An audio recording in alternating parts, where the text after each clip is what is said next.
Hello, dear friends. Very few of you will know that in my mid-20s I played the piano every other Friday for 18 months at the Three Horseshoes pub in Hampstead for the Bee and Bustle Old Time Music Hall. And the chairman used to introduce me in rather extraordinary ways.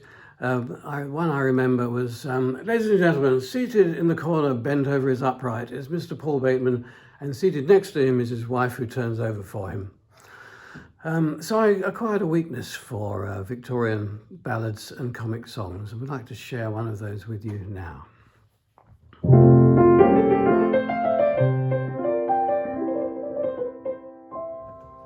They say I've extravagant fancies. When I hear that, I get the spike. It's true that I like what I'm fond of, and what I am fond of, I like. I never spend more than my income. I don't eat or drink to excess. It's true that I do have one weakness, I know, and that weakness I now will confess. I do like an egg for my tea. For other meals I never mind. For instance, at breakfast I'll eat a dry roll, and perhaps a fried plaice or a filleted sole. For lunch I can manage on poultry, or any old thing does for me. I'd put up with champagne and oysters for lunch, but I do like an egg for my tea.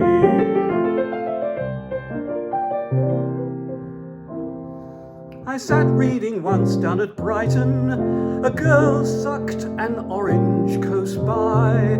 She tried to attract my attention by squirting some juice in my eye. Though I went on reading my novel, she'd made up her mind to be seen. For throwing a bunch of wet seaweed, she cried, "That'll do for a bookmark, old bean."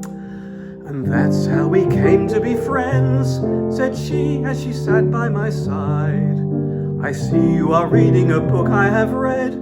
Do you read a lot?" I said no. Then she said, "Do you care for Shakespeare or Bacon?" I said, "No, they don't bother me.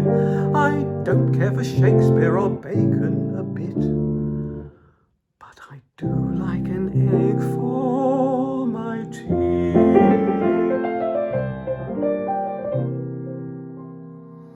I once had a terrible nightmare. I dreamt that I stood in the dock.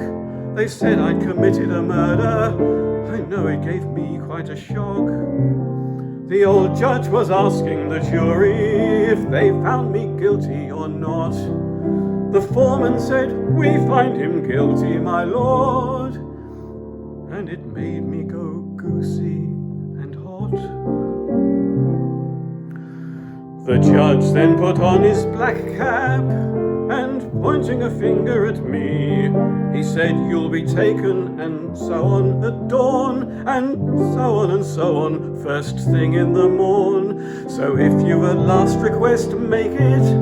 I said, "Well, I've only one plea,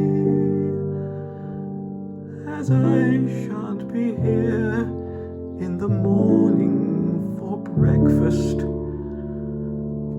I would like an egg for my tea."